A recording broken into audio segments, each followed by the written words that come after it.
कल nomination form भरा गया। समाजवादी के उम्मीदवार शान हिंद ने भी अपनी पूरी ताकत के साथ नॉमिनेशन फॉर्म भरा और कल नॉमिनेशन फॉर्म भरने के बाद शहर में ये बात महसूस की जाने लगी कि ये शहर तब्दीली चाहता है और इंशाअल्लाह इस शहर में तब्दीली होगी। आज नॉमिनेशन फॉर्म जिन लोगों ने भरा था उनकी छाननी थी। मैं 8 दिन से एक बात बोल रहा हूँ, जलसे में भी बोला, मीडिया के सामने ही बोला कि इस मर्तबा बीजेपी मालेगांव सेंट्रल में उम्मीदवार नहीं देने वाली है। यह आप लोगों ने भी रिकॉर्ड किया। बीजेपी आज हिंदुस्तान की सबसे बड़ी पार्टी है। 1 नंबर पर बीजेपी है, उसके बाद कांग्रेस है, उसके बाद समाजवादी पार्टी है। बीजेपी ये बोलती है कि दुनिया में सबसे बड़ी पार्टी बीजेपी है, जिसके 10 करोड़ कार्यकर्ता हिंदुस्तान में हैं, यानी दुनिया में सबसे बड़ी पार्टी। तो क्या ऐसी मजबूरी हो गई कि दुनिया की सबसे बड़ी पार्टी बीजेपी, जिसने मालेगांव सेंट्रल में अपना उम्मीदवार नहीं दिया।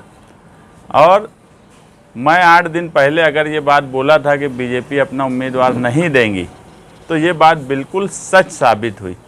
उनके पास उम्मीदवार नहीं था ऐसा भी नहीं है।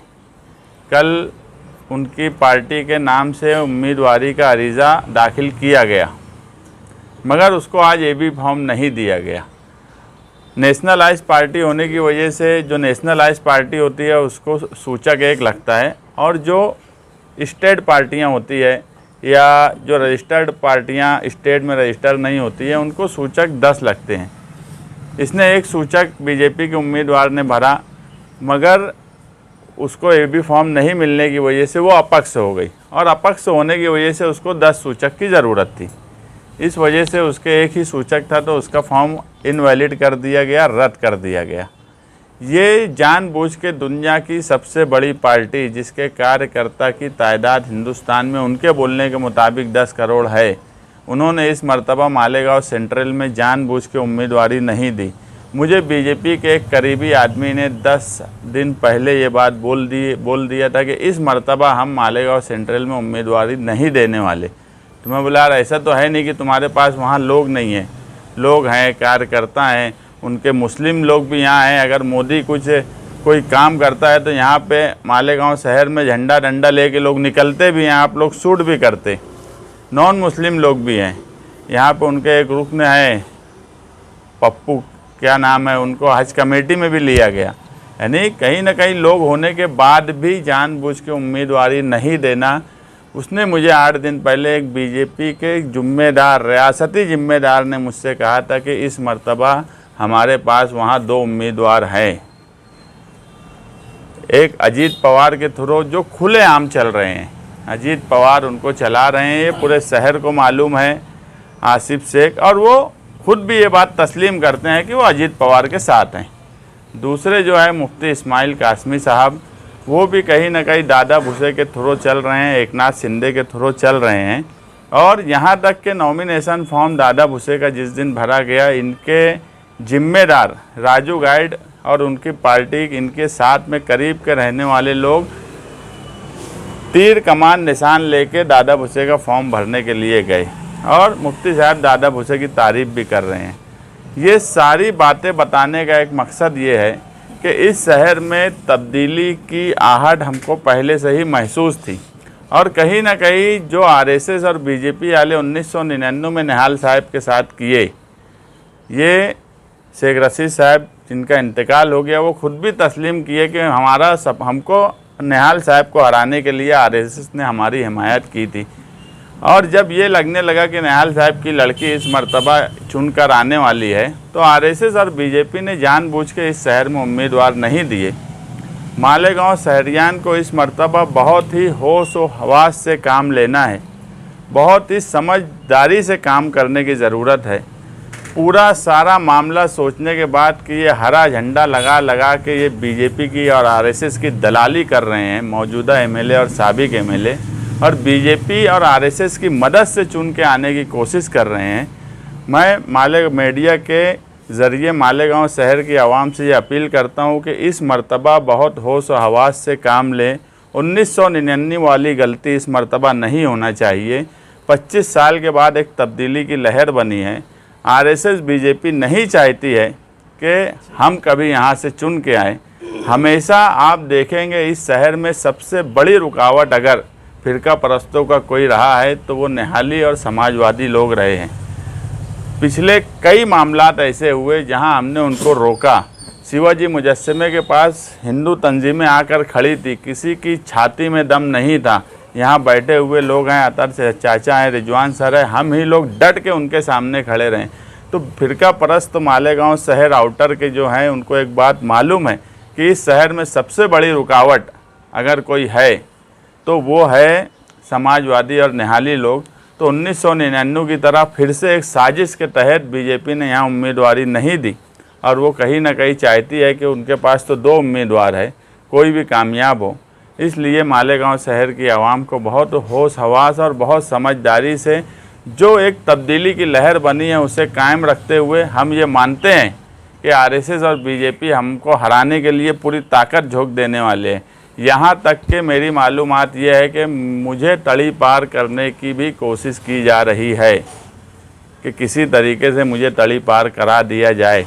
उसके ताल्लुक से जो भी कानूनी प्रोसेस है, अजीम खान और मैं वकला से बातचीत किया हूँ। हो सकता कि इलेक्शन के दौरान मुझे तड़ी पार की नोटिस भी मिल जाए और शान हिंद इस शहर में अकेली पड़ जाए, मगर मुझे ये भी पूरी उम्मीद है कि मालेगांव शहर के हमारे यहाँ बैठे हुए जिम्मेदारान पार्टी के वर्कर अगर मुझे तड़ी पार कर भी दिया गया तो कानूनी तौर पर मुझे क्या करना है मैं करूँगा। मगर वक्ती तौर पर आप लोग घबराना नहीं, परेशान मत होना। मैं कानूनी तौर पे काम काज करके कैसे भी तो मैं उसको कैंसिल करा के आऊँगा अगर ऐसा कुछ हुआ। बोलने का मतलब ये है कि एक बड़ी साजिश हमारे खिलाफ़ रची जा रही है और वो साजिश आरएसएस और बीजेपी के लोग कर रहे हैं। मैं अगर तड़ी पार भी हुआ तो मुझे पूरी उम्मीद है कि मालेगांव शहर में जो तब्दीली की हवा बनी है वो शान हिंद के साथ उसी तरह खड़ी रहेंगी। हमारे पार्टी के वर्कर, पार्टी के जिम्मेदारान उसके साथ खड़े रहेंगे और हम फिरका परस्तों से कभी डरे नहीं, कभी चपे नहीं, ना हम डरेंगे ना चपेंगे कोई हमें तड़ी पार करा दे या कुछ भी करा दे। 12 नवंबर का वाक़या भी हुआ, शिवाजी मुजस्समे का धरना भी हुआ। उस वक्त भी मुझे बहुत बोला गया कि इलेक्शन करीब है, ये धरना मत दो, कोई बात हो गई तो जेल चले जाएंगे, लंबे वक्त तक रहेंगे, इलेक्शन का मामला बिगड़ जाएगा। मगर उस वक्त भी मेरे सामने एक ही सवाल था कि अगर वो धरना मैं नहीं देता तो सिविल हॉस्पिटल आधा यूनिट ट्रांसफ़र हो जाता। हमारे लिए हमेशा इलेक्शन से बढ़कर इस शहर की हिफाजत और इस शहर को संभालने की जिम्मेदारी हम सोशलिस्टों पर, हम समाजवादियों पर, हम निहालियों पर रही है। हम मजहब का सहारा लेकर सियासत नहीं करते, मगर हमसे ज़्यादा मजहबी होकर फिरका परस्तों से इस शहर में कोई नहीं लड़ता। तो बीजेपी की साजिश समझिए, बीजेपी ने उम्मीदवार क्यों नहीं दिया और हमारे खिलाफ़ दादा भूसे बीजेपी ये सब लोग एक साजिश कर रहे हैं, मगर शहरियान शान हिंद के साथ मजबूती से खड़े रहेंगे। बीजेपी ने उम्मीदवार नहीं दिया तो बीजेपी का यहाँ पे वोट बैंक कहाँ है? नहीं, आप इसका मतलब आप साफ समझाइए कि बीजेपी उम्मीदवार क्यों नहीं दिया? इससे पहले तो बीजेपी ने 2019 में उम्मीदवार दिया था, जो भी उनको 2000-3000 वोट मिला। हाँ, खानापुरी आला उम्मीदवार ना। आज देखो इलेक्शन है, इलेक्शन में एक वोट भी बहुत अहमियत की हामिल रहती। अगर बीजेपी 2-3 हज़ार वोट ले सकती है तो वो क्यों नहीं उम्मीदवार खड़ा की? उम्मीदवार को कैसा होगा जो जिस उम्मीदवार को फायदा पहुंचाना वो वोट ट्रांसफ़र करेंगे, जो भी उनकी 2-5-7 हज़ार वोट वो कोशिश करेंगे। पिछली बार अगर 2-2.5 हज़ार वोट मिली तो इस बार और कोशिश करेंगे। ऐसा है कि अब ऐसा उनको लगता है कि जो दूसरा उम्मीदवार बीजेपी के है, मौजूदा एमएलए बोलो, मैं तो एकदम साफ बोला, आसिफ शेख तो खुला बोलते कि वो अजीत पवार के साथ हैं, मुफ्ती साहब दादा भूसे के साथ है, एकदम क्लियर बात है। अब वो किसको कितनी वोट ट्रांसफ़र करेंगे अब वो भी देख रहे होंगे ये दोनों में कौन है। मैं जो बोला कि एक साजिश के तहत मुझे तड़ी पार करने की कोशिश भी बीजेपी और दादा भूसे की तरफ से की जा रही है। ऐसे हालात पैदा किए जा रहे हैं। उम्मीदवार नहीं, जो दुनिया की सबसे बड़ी पार्टी अपने आप को बोलती है वो अपना उम्मीदवार फिर क्यों नहीं खड़ा करिए? ऐसा तो नहीं हुआ इससे पहले भी नहीं खड़ा किए। जब इससे पहले उम्मीदवार यहाँ दिए गए बीजेपी के तो इस वक्त समझ बूझ के नहीं दिए गए। हरा झंडा ये बीजेपी का भगवा झंडे की तरह से एक मजहबी तरीके से ये जो नारा है ये सब बीजेपी की तरफ से दिया जा रहा काम है। ये सब दोनों बीजेपी की तरफ से चल रहे हैं। आज तक मुझे मालेगांव शहर में बता दो कि मुफ्ती मोहम्मद इस्माइल या आसिफ शेख खुद कब फिरका परस्तों के खिलाफ अमली तौर पे कोई काम किए हो। एक काम मुझे ये शहर के लोग या मीडिया वाले बता दें। तड़ी पार करने के लिए मुजरिमाना रिकॉर्ड जरूरी है। आपके ऊपर तो सियासी केसेस ज़्यादा है, तो ऐसा कैसे लगता है आपको कि आपको तड़ी पार करेंगे? मुझे जो है पुलिस डिपार्टमेंट के कुछ लोगों ने ये खबर दी कि तुमको तड़ी पार कराने की कोशिश की जा रही है। मैं तो किसी को आज तक एक तमाचा भी नहीं मारा, मगर ये मैं हमेशा बोलता हूँ कि मुझ पर शिवाजी मुजस्समा का केस मिला के 19 के बाद 20 केस हुआ। ये वाहिद मैं हूँ मालेगांव शहर में जिसके ऊपर 20 केस है, मगर सब केस जो है लोगों के कामकाज के लिए थे, शहर के हक में काम करने के लिए थे। अब उसका वो लोग फ़ायदा उठा के कि इतने केस हैं इनके ऊपर, ये कोई बात सुनते नहीं। वो जो भी कोशिश करेंगे वो मैं कानूनी तौर पे वो भी हम निपटना जानते, मगर सिर्फ मैं प्रेस वालों को बुला के आवाम को ये बताना चाहता हूँ कि इलेक्शन के दौरान हमको घबराने के लिए, क्योंकि एक चीज़ कल की रैली के बाद एकदम क्लियर हो गई कि ये शहर तब्दीली की तरफ है। दोनों उम्मीदवारों की हालत बिल्कुल ख़राब हो चुकी है। तो अब ये नई नई चीज़ें लाई जा रही है और बीजेपी का उम्मीदवार नहीं देने की फिर क्या वजह है? ये आप ये कहना चाह रहे हैं कि दोनों में से कोई भी एक उम्मीदवार जो चुनकर आ जाएगा तो वो चुन के आने के बाद बीजेपी के खेमे में जाकर बैठेगा या उनको मदद करेगा, ऐसा आप कहना? ये दो उम्मीदवार हैं जो यूती सरकार के, ये दोनों में से कोई भी चुन के आएंगा उनको मालूम है यूती सरकार के साथ रहेगा। मुफ्ती इस्माइल कासमी साहब ने नुमानी पुल की जगह पर खड़े रह के बोला कि मैं 2.5 साल सिंधे और यूती सरकार के साथ रहा हूँ, उनको मालूम है। आसिफ शेख खुला बोल रहे हैं मैं अजीत पवार के साथ रहा हूँ। तो यूती सरकार में जो पार्टियां उनको मालूम है कि समाजवादी की जो लहर बनी है, अगर ये चुन के आएंगे तो ये हर हाल में इंडिया अलायंस के साथ रहेंगे, यूती सरकार के साथ नहीं रहने वाले। इसलिए इस तरह की बात की जा रही। नहीं तो उम्मीदवार इससे पहले नहीं दिए होते। अगर मैं 8 दिन पहले, मुझे कैसे मालूम कि बीजेपी उम्मीदवार नहीं देंगी? 8 दिन से मैं बोल रहा हूँ, मेरे पास ये वीडियो है कि ये लोग उम्मीदवार इस मर्तबा नहीं देने वाले। मैं 8 दिन से ये बात बोल रहा हूँ। आज कंफर्म हो गया कि ये लोग नहीं देंगे, क्योंकि मुझे बीजेपी के रियासती जिम्मेदार ने बोला कि हम इस बार उम्मीदवार नहीं देंगे। हमारे पास 2 उम्मीदवार हैं, हमको कौन दोनों में से ताकत में रहेंगे उसके साथ रहेंगे। वैसे भी मायूस हो चुकी है मालेगांव से। फडणवीस खुद बोल रहे हैं कि मालेगांव में वोट जिहाद हुआ, इसलिए हो सकता है कि वो ना दिए। तो इस तरीके से आप क्यों नहीं सोचते? तो बीजेपी किसकी मदद करेंगी फिर? यहाँ बीजेपी की जो भी 2000, 3000, 5000 वोट तो है, किसी न किसी की तो मदद करेंगे ना। उम्मीदवारी करना, देखो एक नेशनल पार्टी है, दुनिया की सबसे बड़ी पार्टी बोलती, उनका तो एक काम है ना कि हर जगह ऐसा। आज महाराष्ट्र में इक़्तिदार में, महाराष्ट्र में सबसे बड़ी पार्टी बीजेपी है, इक़्तिदार में है, उसके बावजूद उम्मीदवार का ना देना। आज अगर मुझे किसी को 3000 वोट मिली है, हमको एक वक्त तक 6000 वोट मिली 2014 में, मगर आज शहर तब्दील हुआ, माहौल तब्दील हुआ, आज हम जीतने की तरफ आ गए।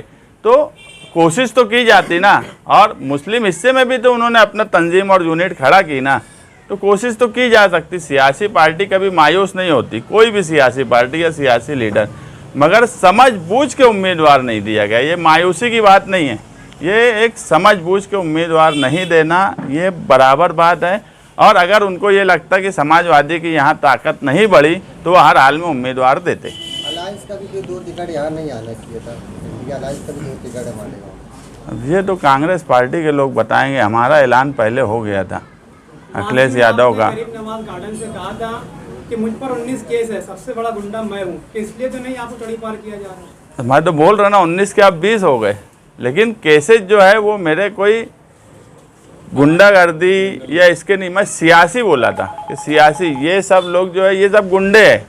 शेख रशीद ख़ानदान जो है, मैं हैरान रहता कि शेख आसिफ का ख़ानदान, मुफ्ती साहब प्रेस में और इसमें जलसों में बोल रहे हैं कि वो लोग गुंडे हैं, नशा बढ़ गया, गुंडागर्दी बढ़ गया। सब बात सही है, हम तो इससे बढ़कर मानते हो हरामखोरी में इंतहा को पहुंच गए। नुमाइंदे तो मुफ्ती मोहम्मद इस्माइल है ना, वो रोक तो नहीं सके ना उनकी गुंडागर्दी, उनकी नशा और रसिया, वो नहीं रोक सके। अगर आगे भी वो आ गए तो वो उनको नहीं रोक सकते। इस शहर में शेख रशीद या शेख आसिफ खानवादे की गुंडागर्दी नशा हुआ अगर बढ़ रही है या दूसरी कोई भी चीज़ को अगर कोई रोक सकता है तो वो दम सिर्फ हम में है और किसी में नहीं है।